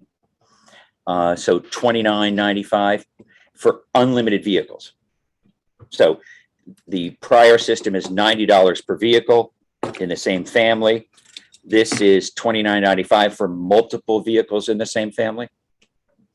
And then also there's been a lot of, I've been contacted a lot about certain church members wanting to come through the South Gate because they live down there. And so of course they'd be able to come through the South Gate. And what you could do, I believe, we can say Sundays at a certain time. Okay. Or maybe there's a Wednesday service, but we could handle that, you're saying. And then employees of all three entities would pay $14.95 per vehicle. Now, another option that I've been discussing with the club, I haven't approached the school yet, is paying a lump sum. So, and that would be for convenience purposes. So for example, rather than each individual club member, school member, parent, church member coming up to you, they would give us a fee. And so the transaction would simply be gathering the information, which they would probably gather for us in that case, and hand you a spreadsheet for uploading. All right. And then I have for seasonal people, $19.95. I've gotten some feedback on that. I think that what I want to do is now, if you have this, pull it out because we're going to use this as the document. I I was going to suggest we change that to $9.95 for multiple vehicles. Pardon? Yeah, it should be, yeah, per membership, like, you know. the- Right, so if a family has 5 cars, they can put, yeah, just like everyone Per else. member, like everyone Yeah, else. yeah, I think that's, all right, so, and of course, these are small fees for wear and tear. And, you know, now, some people have said to me that, you know, we don't want to pay the $30, you know, we come in free now. But if you really look at that, we're not coming in free. We have police salaries, road maintenance and repair on the existing gates, you know, a large part of what we pay in property tax. Every time you drive through that gate, that's, you're paying. So this is a $30 one-time fee per family, or property owner, family, renter, that kind of thing. So it's spread evenly. So do any of the trustees have questions? No, but I think you should explain why we're doing it. Isn't the reason that we did not budget for it is because we were going to continue with the tags and then we were going to have to order more tags or something like that. And that's when we started thinking about doing a separate system? No. Or- We just didn't have any information in it by May and June of last year. So we didn't budget for it. So this was always kind of. Right. So implementing it now requires that we pay for it. Now, there's other options. I mean, we just took in 4 or 5 grand on the snow blower. Can we take 30 in for American Rescue Plan Act? ARPA, yeah, but we're using a portion of that for the water thing that we're doing, the infrastructure. So unbudgeted item, right? You know, there's other ways to skin the cat. ARPA? The water stuff. It wasn't budgeted. I have gotten, I mean, I have to be honest with you. 3 people have questioned the $30 and our trustee. That's it. So, I mean, I don't see any reason to start pulling things out of the budget. This So- is a big ticket item. Can I address that for a second? Sure. So in this budget, all the highlighted items, these are all budget lines, and there's 11 budget lines right now that exceed the appropriations, and that's exceeding $400,000.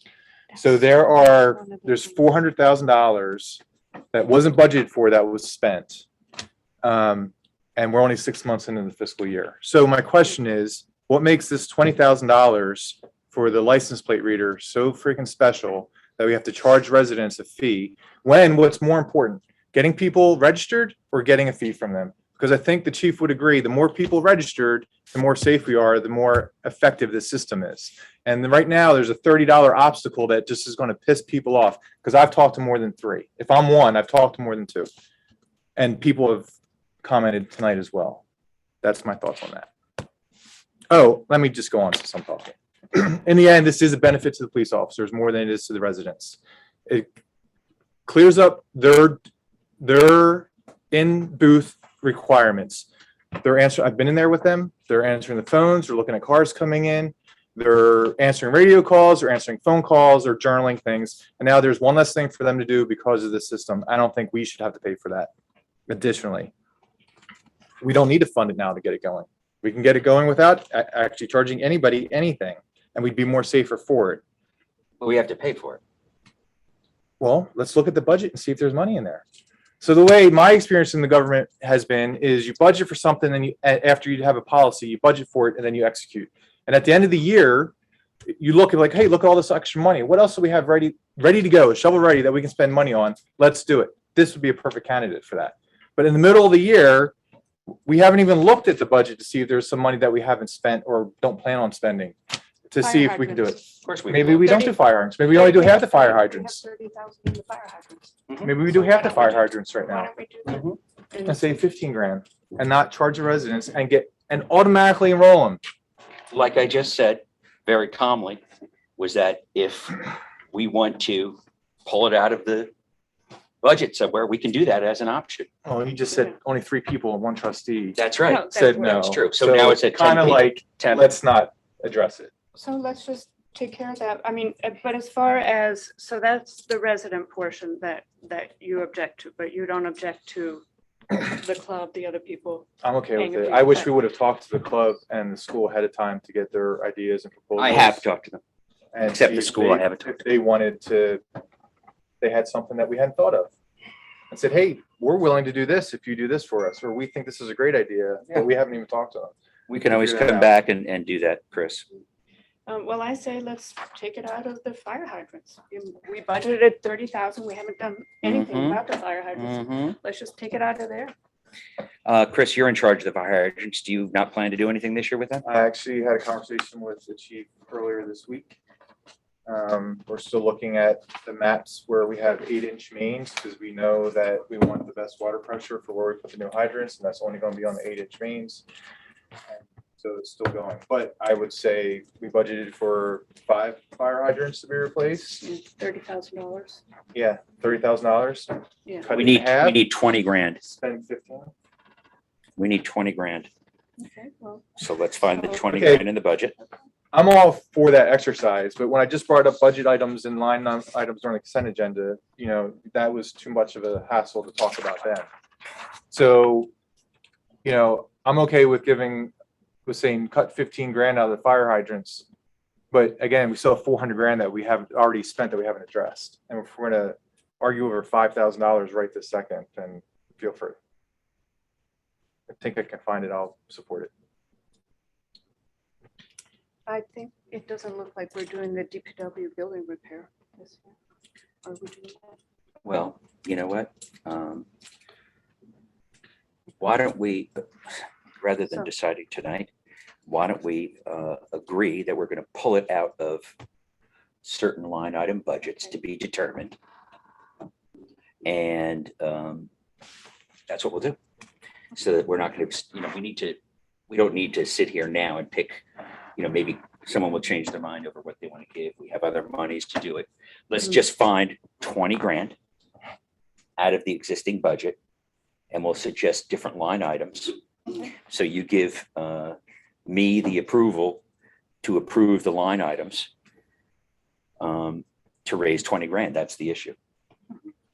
I'm fine with that. Yeah. Wait, we're going to just say, let the mayor decide which line items? Yeah. I mean, No, you we're gonna can't. look You at- have I'm in charge of the. the trustees have to approve all the budgets.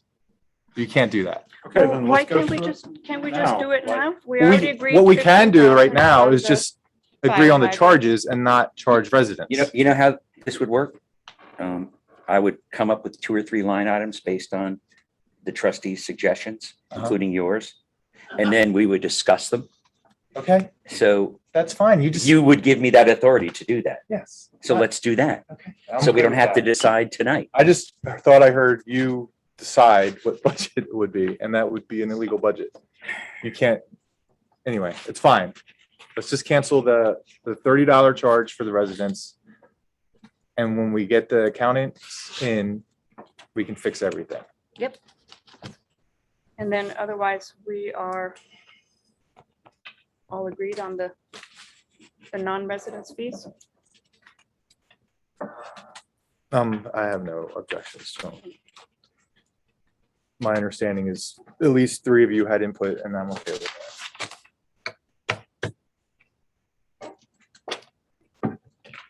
Okay, so let me just work on this.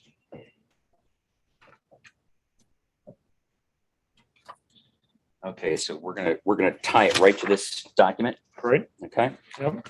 That we're making notes on. So this is gonna be $30,000 charge is going away. And we want to raise $20,000 from various line items in the budget. And you'll give me the authority to make those recommendations and move forward with the charge plan. And so let me see how I want to change that.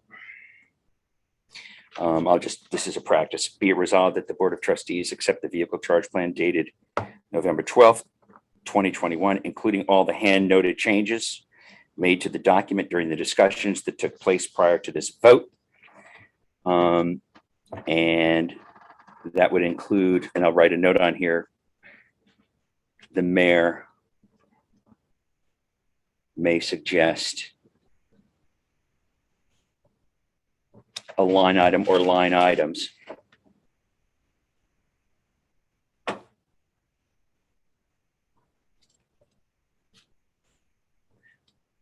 to achieve a $20,000 number. Okay, and it sounds like we have a lot of different options, right? Yeah, definitely. Okay, are you good with that? So the idea is that you would suggest, and then we would, You'll let me know if you agree. okay, great. So that goes into the record. Okay. Be it resolved that the Village Board of Trustees accept the vehicle charge plan dated November 12th, 2021, including all the hand noted changes made to the document during the discussions that took place prior to this vote. May I have a second? Second. Any discussion? All in favor? Aye. Aye. Terrific.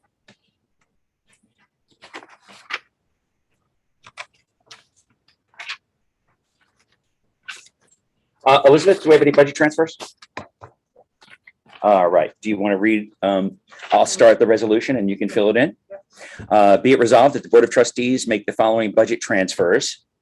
$3,000 from 1325.44, which is IT support, to 1325.2, which is treasurer equipment, and $4,000 from 1325.44, which is IT support, to 1325.4, which is treasurer contractual.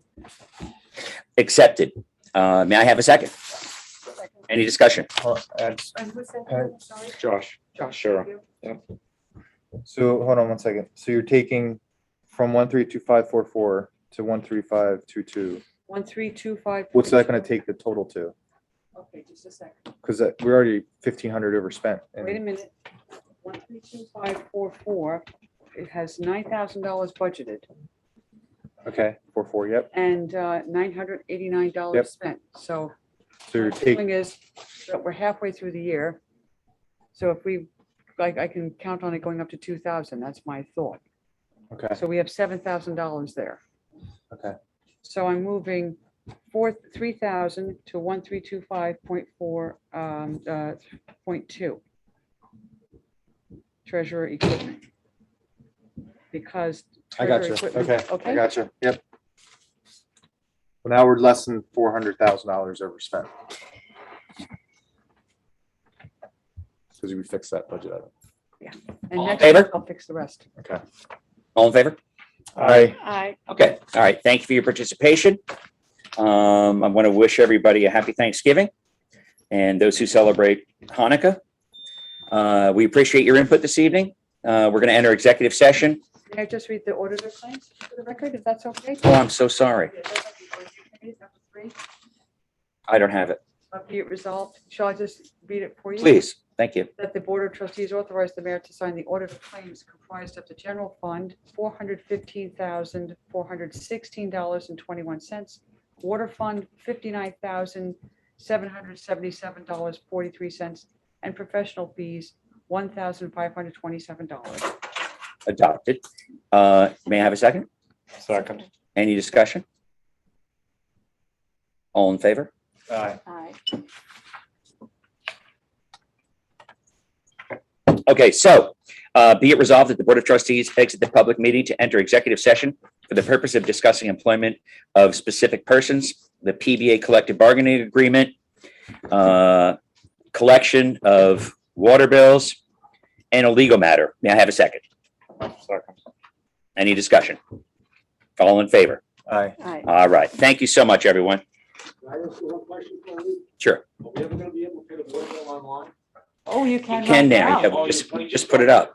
It's $1.50 for a bank check. The credit card is a little steep. So unless you're in an emergency situation, I do the bank check. Okay, and the other thing, I don't know if they've been doing something with the water system in town. I have pictures of the filters. I just put a whole new filter system in my house. 4 months, it's black. Wow. Same thing with up the hill on Nursery Road. It's two separate. Yeah, meters. we have 4 infrastructure projects on the books. One of them is connection between us and the town. So I'd like to bring that to Jeff's attention. Can I have your address? 1 Nursery Road. And the other one, I'm not sure what you know, Christmas. You know, I think 76. it might be 76 Nursery. They're up the top of the hill, different main.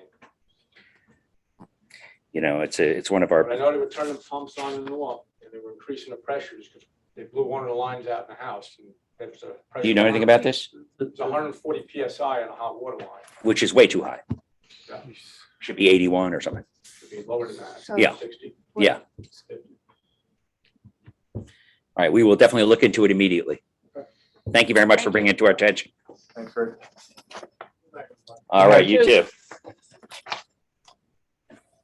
Okay. Trustee Castro, you don't need me for this. No. No. All right, I can don't I, have anything else. Yeah, well, are we going to You want discuss the PBA? Do you want to be Well, involved in I that? don't know. Guys, we're still recording.